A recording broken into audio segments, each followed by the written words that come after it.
Darklings! So today I'm going to talk about original versus remakes in the horror industry. Now this is something I've been talking a lot about with my friends and coworkers. I don't know why, but I was thinking about the pros and cons of remaking films. So the pros can include a chance to update a story for a more current time. And sometimes this works out better than other times. I think it really is a matter of personal opinion whether or not a remake is good or bad. But sometimes we do acknowledge that the remake is as good, if not better, than the original. Such include John Carpenter's The Thing, which is a remake of The Thing from Another World from the early 50s, which, even though that isn't a terrible film, John Carpenter's Thing is closer to the original novella Who Goes There. And then there's The Fly from David Cronenberg, and while there's nothing wrong with the 1950s film, it does seem very cheesy and very Atom Age kind of jokey stuff, versus this completely different element of how he gets mingled with the fly's DNA in Cronenberg's film. And then there are some that you kind of wonder why they bothered remaking it when all they did was basically, instead of making it have the same timeless feel as the original, it ended up dating it as soon as it came out, which includes 13 Ghosts and House on Haunted Hill and The Haunting and a couple of these other late 90s, early 2000s remakes of 1950s and 60s films. So in the case of House on Haunted Hill and 13 Ghosts, both of them are the opening or beginnings of Dark Castle Entertainment, which is named after William Castle. And this company was originally going to specialize in doing horror movie remakes. I don't especially care for the remakes of House on Haunted Hill or 13 Ghosts, although I know that they've proved to be quite popular with some people. But in the case of 13 Ghosts, since I don't care for the original over much, and the remake gives me a gigantic headache because all the visual effects are too much and it's just overload and it just turns into a confusing muddled mess, A House on Haunted Hill did something that I thought was kind of cool. Like, I just barely watched it because I care for the original so much, and it's one of my favorite Vincent Price roles, that I was not terribly interested in watching the remake. And once I actually did, I still got a kick out of it, but they changed a lot of things for the better and for the worse at the same time. So that's part of the argument with what's the advantage of doing a remake. Sometimes you can make a very good remake that you can keep entirely separate from the original, like both of them at the same time.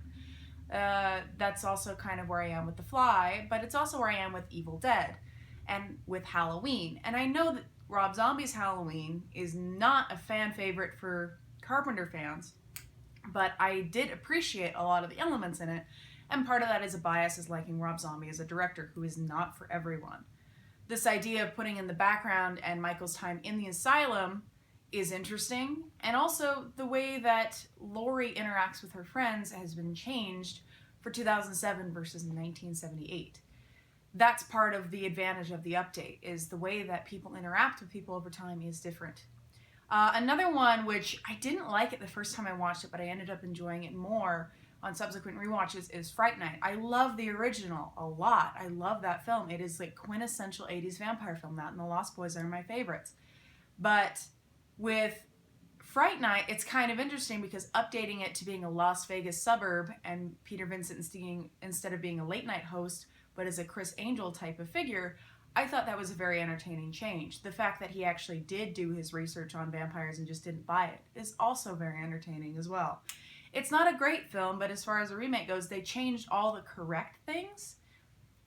So I can't argue it too much because a lot of the tropes and the boy cries wolf elements that are in the 1985 film don't necessarily translate to 2011, and so they changed them to accommodate for the era, which is what I think is important in a remake.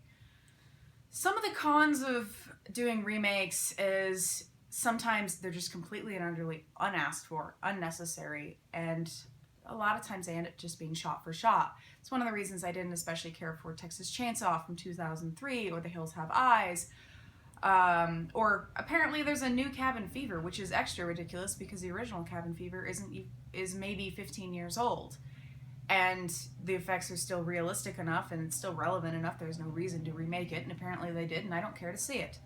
And then others, you just completely destroyed the reason of why the original worked.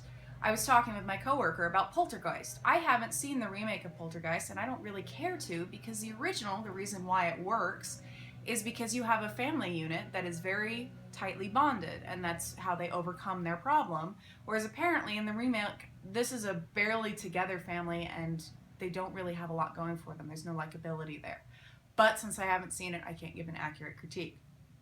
And then there are others that are just sort of unasked for and lack all the charm, ingenuity, and interest of the original, such as Friday the 13th and Nightmare on Elm Street, both of which I saw in the theater. And I don't especially care for the Friday the 13th franchise in general, and couldn't get past 4 of them, and didn't like any of them. And then the remake was just this vapid, boring slaughterfest that has no interest in any of the characters. Whereas Nightmare on Elm Street, even though it's not a terrible film, the original is so much better and is such a higher caliber of film when it comes to the believability of these characters being teenagers that you care for, and just general likability. I don't know. Like, Nancy in the remake is such a flat character, and even though I like Rooney Mara, she's just very unimpressive in this. So there's just not as much going for it. When it comes to sequels and reboots, that's also kind of tricky. I know a lot of people, including me, are excited for the Halloween reboot that's coming out shortly. But then there are other reboots that are completely and utterly unasked for, like The Crow, that's supposed to come out next year, that all I can think is, you mean you didn't learn from 3 bad sequels and 2 failed TV shows that this is a bad idea? But sometimes sequels can be beneficial. Things such as Aliens and Blade 2 and Texas Chainsaw Massacre 2 have ended up being as well liked, if not more liked, than the original. It's a good chance to expand upon a pre-existing story, expand mythology. As bad as Halloween 6 is, it still ties together and explains a lot of the mythology that they started bullshitting through the sequels. Even though that film suffered from really terrible studio interference and they cut it to pieces so it's almost nonsensical, they still tried to explain a lot of things that were vague.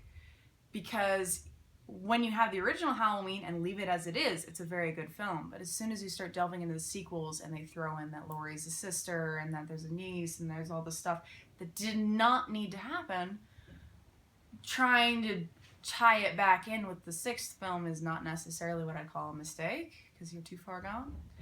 And then other times you do make great mistakes, like having one film that shouldn't have happened and then giving it a slew of sequels, such as Leprechaun, or doing a film that starts getting so far off the rocker you wonder how it got there, like Jason Goes to Hell, Jason Goes to Space, Jason Goes to Manhattan, none of which I've seen because I didn't care to.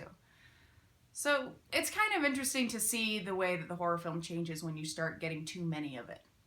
It's one thing when you have standalone films, it's another thing when you have films that start progressively racking up sequels, all of which are straight to video, and you wonder why they happened. Even though I'm a giant fan of the Subspecies films, I do not know why there's 4 of those movies. I don't even know why there's 1 of those movies. I'm not complaining, but sometimes you don't really know why. Some of it's a matter of just trying to make money. Sometimes it's a matter of thinking that there's a fan demand when there isn't. And other times there is a fan demand that's just waiting to be disappointed. But if you have any favorite remakes, reboots, sequels, feel free to list them in the comments. This isn't by no stretch of the imagination an extensive list or a complete list. These are just my thoughts on the matter. Till next time, Darklings.